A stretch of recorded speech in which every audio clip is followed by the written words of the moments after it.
dreaming of establishing a new norm. On the diplomatic front, our offer of a neutral, independent, and credible investigation into the so-called Pahalgam terrorist incident was brushed aside by India, that knew full and fully well that such an investigation would only uncover the ugly truth. With its false allegations exposed, India resorted to unleashing its missiles against Pakistan on 6th of May. Our response, both on the ground and in the air, left India completely baffled and shell-shocked, particularly after its Air Force lost several of their highly prized aircrafts and missile defense system. The Indian leaders had no option but to concoct patently false explanation for their losses. India tried sneaking in once again in the wee hours of 10th May, but their frustration was obvious, loud and clear. That very early morning, I received a call from Field Marshal Syed Asim Munir. He sounded calm, poised, yet confident and fully prepared. Throughout this crisis, his bold, courageous, fearless, and inspiring leadership stirred the armed forces and galvanized them as a wall of steel. Surely he has entirely earned the rare title of Field Marshal. Our counter-strike Operation Bunyanum Marsus destroyed the enemy's defenses and shattered the myth of their military might. I must also acknowledge the heroics of our Air Force, led by Air Chief Marshal Zahir Ahmed Babar, who displayed exemplary professionalism in downing enemy jets with precision and accuracy. Ladies and gentlemen, Pakistan accepted the ceasefire offer brokered by the United States and other brotherly and friendly countries in the interest of peace, progress, and prosperity in South Asia. More importantly, India's much wanted claim that they would establish a new norm was buried for all times to come by our brave armed forces. On top of it, these claims were ridiculed by the Indians themselves. In fact, Pakistan had given India a bloody nose as it suffered a serious setback in both warfare and finest diplomacy. The unprecedented synergy of our armed forces, the civilian leadership, and the indomitable spirit of our people, steeled by our faith in the infinite mercy of Allah subhanahu wa ta'ala, granted us a glorious victory that will echo through the annals of history. In fact, it is Pakistan that has established a new norm in its relations with India. Henceforth, we shall not allow her to behave in an arrogant and haughty manner ever again, inshallah. And if and when it does so, we will respond with full force. Nor will we ever allow India to weaponize water by holding the Indus Water Treaty in abeyance. This is an absolute red line for us. I must mention, and without mincing words, that while we have succeeded on the military front, Pakistan continues to face major challenges in the fields of economy and governance as well. Let me recall back in April 2022, when I assumed the office of Prime Minister for a short while, about 16 months, just to illustrate the gravity of the situation at that point in time. International banks were refusing our letters of credit for our vital imports like energy and other very important imports linked to Pakistan's well-being. Another most serious was the threat of international lending agencies of walking away from what they perceived agree on a way forward. And as a result of that meeting in Paris, in July 2023, we were able to sign a standby agreement with IMF, which averted an impending economic meltdown. Allah was absolutely, infinitely merciful and kind.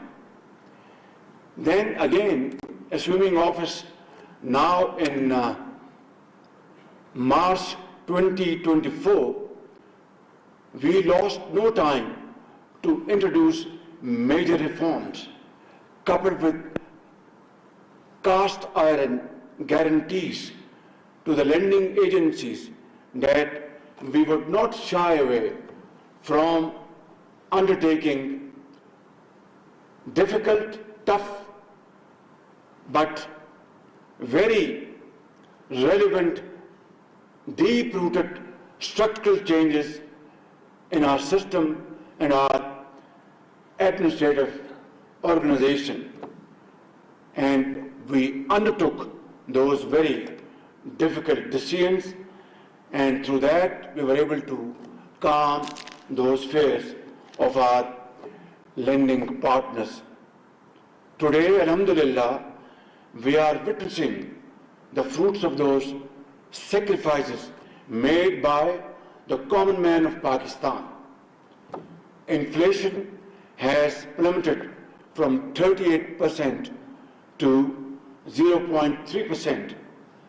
Our rupee stands stable. Official foreign exchange reserves have crossed $11 billion, and galloping interest rate, which was 22.5% in 2022, have come down to 11%. Simply put, a reduction of 50%. But my very respected officers, these achievements, significant as they are, represent only the beginning of a very arduous, difficult, thorny journey towards progress and prosperity. On the way, we will meet huge challenges like mountains, rivers. We'll have to surmount them. We'll have to cross those rivers through commitment, unwavering commitment to our nation, to our people. And that will require sacrifices, sweat and blood. Without that, no nation on the face of the earth was able to stand up from the ashes of defeat and touch the zenith of glory. Alhamdulillah, Pakistan at this point in time is flying high. Our morale is very strong. Our armed forces, with Allah Almighty's blessings and your wonderful, excellent professionalism and the nation's total support behind you, we have won a war against an enemy which was, in the eyes of our detractors, was unthinkable. But we have converted this unthinkable into a reality. And that is, I think, our finest hour in our history. But now is the time to use this moment and convert this moment into something this nation has been longing for, praying for, that when that hour would arrive, when Pakistan's economic progress and prosperity would be not only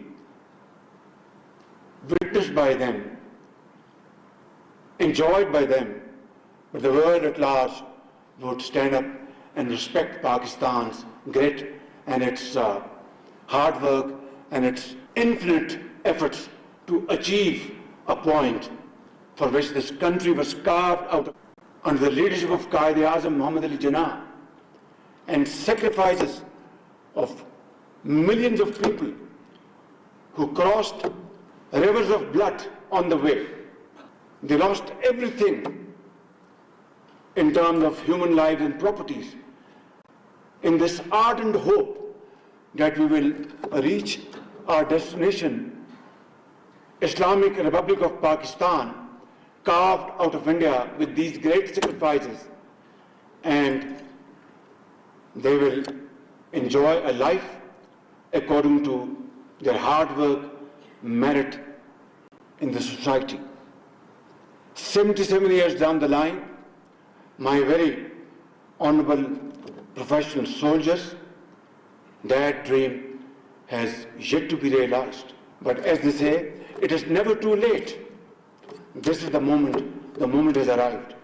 It's all up to us to catch this moment and convert into a success story unparalleled in the annals of history. Difficult, but not impossible.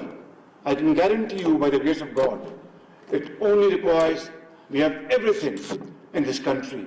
Allah Almighty has blessed us with these great brains, courageous faces sitting in this room, and all over the country.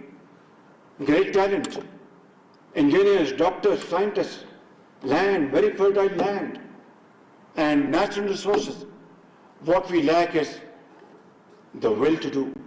If we can really capture this moment, I can guarantee you, not only we will compensate for the losses of the past, but we'll have glorious future, and our posterity will be grateful to all of you and to all of us. So this is the time to act, and act immediately. वो एक शेर, उठ बांध कमर क्या डरता है, फिर देख खुदा क्या करता है. मैं समझता हूँ कि ये वो मौका है कि जिसे आज पूरी कौम को इंतजार था. I will just highlight a few indicators that as compared to last year, our revenue collection is more than 28% than last year. And our GDP, tax ratio to GDP, which was 8.8% last year, today it is going to touch by 30th June, hopefully 10.4%. But although it is highest in the last 6 years, but it's a long way to go. We have to touch at least 15% if we have to have meaningful growth, development in the four nook and corner of Pakistan. My wonderful officers, I'd like to mention a few humble achievements this government has made in the last 14-15 months. Through our joint efforts, we have shown zero tolerance for corruption. And I'll cite you only one example. Federal Board of Revenue, less said the better. Right at the inception of my government, we changed, transferred officers at the highest level who are not delivering and had problems. I will not go into details. and they were replaced by people of more knowledge and respect. And that is why, and then every week I hold a review meeting of FBR in my office, every week. So, as a result, in these 14 months, 28% is additionality to our revenue as compared to last year. For the first time in Pakistan's history, you are witnessing faceless interaction at Karachi port. And this model will be replicated in all other seaports and dry ports. Thirdly, these containers, they come in and they carry millions of tons of goods every year, but they were never scanned. Pakistan had enough resources to spend a few $1 million to import these scanners and scan these containers and to see what are the goods which have been shipped and check mess declaration, under invoicing. But it was never done. Not that I'm trying to take the credit. I'm trying to explain you the apathy and lethargy, including myself, we have faced over the last 77 years. But now is the time to stand up and accept the challenge and move forward in unison, which we are by the grace of God in the last more than 1 year. And then smuggling has been another cancerous problem for Pakistan.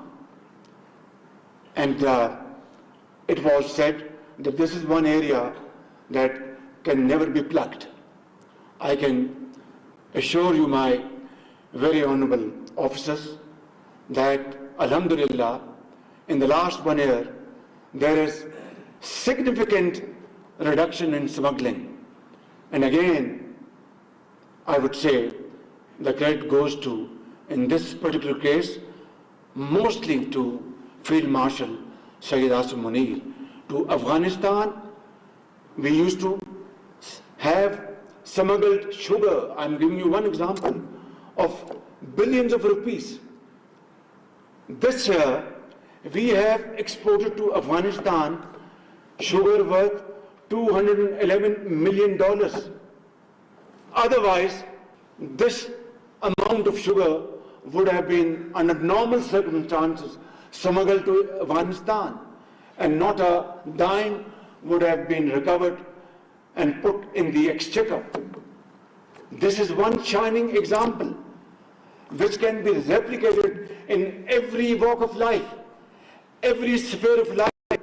Again, what it demands the will to do. Otherwise, we have everything under the sun to convert this land into the most beautiful and most progressive land around the globe. Then, in power sector, there is massive leakage, pilferage, चोरी होती है बिजली 500 अरब रुपए की साल की. फिर वो IPPs, they have made their profits. This is the first time that these IPP agreements have been renegotiated. And coupled with other steps we have taken, alhamdulillah, 2 months ago, I announced a respite of rupees 7 per unit in electricity tariff across the board. So these examples I have quoted here not to impress you, but for your kind consideration that this is how nation can be built by the grace of God. Then we are moving in crypto and blockchain technologies. We are fast moving towards motion of information technology, spending huge sums of monies to train our HR. For example, 1,000 agri-engineers, fresh graduates from all the 4 provinces of Pakistan are being sent to China to acquire modern technology in the field of agriculture. Imagine Pakistan an agrarian economy. And yet, at times we are exporting wheat, at times we are importing wheat, at times we are exporting sugar, at times we are importing sugar. These are the challenges. And these challenges have to be met with full commitment, like I've just mentioned a few examples. Drop a few drops in the ocean, like drop by drop, it will become a flowing river by the grace of God. My dear officers, terrorism is another challenge. We have lost 90,000 great Pakistanis in the process. Are very brave soldiers, officers, civilians, doctors, engineers, mothers, sons, and politicians, doctors, scientists, all of them have paid huge price, human lives, and we lost business economic losses of $150 billion over these decades. And I think there cannot be a bigger manifestation of our commitment to defeat this menace, which was researched back in 2018 in KP, here in Balochistan, and sparsely some on other parts of Pakistan, again paying their lives to defeat this menace. And today again, you are standing before this menace, and inshallah, through your great efforts, inshallah, we will be able to overpower this scoundrel for all times to come, inshallah. Another 2 points on diplomatic front, alhamdulillah, our outreach is consolidating, and our traditional friends are, inshallah, are very well engaged with us, and partnerships in counter-terrorism, partnerships in investment trade, all these subjects are being discussed with them proactively. But let me say, a time-tested friendship with China, Kingdom of Saudi Arabia, UAE, Turkey, Qatar, Iran, Azerbaijan, and other Central Asian states are growing even stronger as we are ready to build mutually beneficial trade, investment, and economic ties. China is the most time-tested friend of Pakistan. Saudi Arabia is one of the most reliable, trustworthy friend of Pakistan. And so are others, Turkey, Qatar, UAE. But let me make this point abundantly clear. They expect us now to engage them in trade, in commerce, innovation, research and development, education, health, investments, and profitable ventures, mutually beneficial. And they no more expect that we go there with a begging bowl. And I am the last person, along with Field Marshal Sayyid Asim Munir, to carry this burden anymore on my shoulder, because it ultimately translates on the shoulders of this great nation. So what is the answer? The answer is pure and simple, that the natural resources, human resources Allah Almighty has blessed us with, we must make full use of it and deploy them for these very profitable ventures.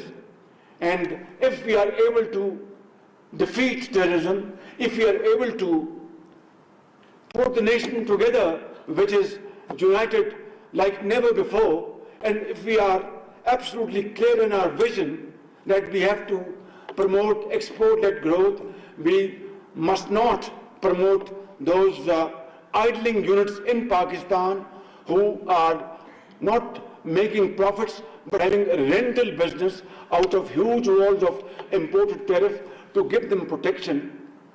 These are details, I'm not going into it. Suffice it to say that there is, sky is the limit for us to, alhamdulillah, be ready with these large investments. We are carving our path forward, our way forward on these lines. And One day soon, inshallah, if we really act on this way forward, a day will dawn soon, inshallah. Look at Japan and Germany. What happened in the Second World War? They were annihilated. During the Second World War, they lost their cities after cities. And then, with their iron resolve, they converted their defeat into hard work and untiring efforts. And within 60 years, 70 years, they have touched the zenith of glory through untiring efforts, through blood and through sweat. And today, Germany and Japan, they count amongst the first 10 most growing economies in the world. Why can't we be? I think it's a question we have to ponder over. And I can tell you, if we seriously and sincerely ponder over this question, the answer is loud and clear. जब अपना काफिला अज़्म यकीन से निकलेगा, जब अपना काफिला अज़्म यकीन से निकलेगा, जहाँ से चाहेंगे रास्ता वहीं से निकलेगा, वतन की मट्टी मुझे एड़ियाँ रगड़ने दे, मुझे यकीन है चश्मा यहीं से निकलेगा. This is how we have to move forward. There is no other way. Finally, I'd like to say, your journey is here as a continuation of a long legacy of your predecessors who held high the flag of Pakistan, not only in combat, but were also call of duty in times of floods, earthquakes, and other natural disasters. And more recently, and in this tenure, you have contributed immensely in all facets of nation building, including trade, economy, and investment. I also wish to honor the quiet strength in each one of you and your families who bear their own burden of sacrifices. The mother who sends her son to a freezing outpost, the wife who raises a family while her husband serves on the frontier, the child who grows up cherishing medals instead of memories. They may not wear the uniform, but their patriotism is embroidered in every thread of our national fabric. Ladies and gentlemen, I want to conclude with a parting thought. You have chosen a path of selfless service, one that demands courage, fortitude, loyalty, and sacrifice. In your hands lie not just the safety and security of our borders, but the very ethos of Islamic Republic of Pakistan. May you always be guided by integrity, duty, and faith. May your courage inspire generations to come, and may your outstanding service shine forever as a beacon of hope and pride for this great nation. May Allah Almighty protect you and our beloved homeland, Pakistan Zindabad.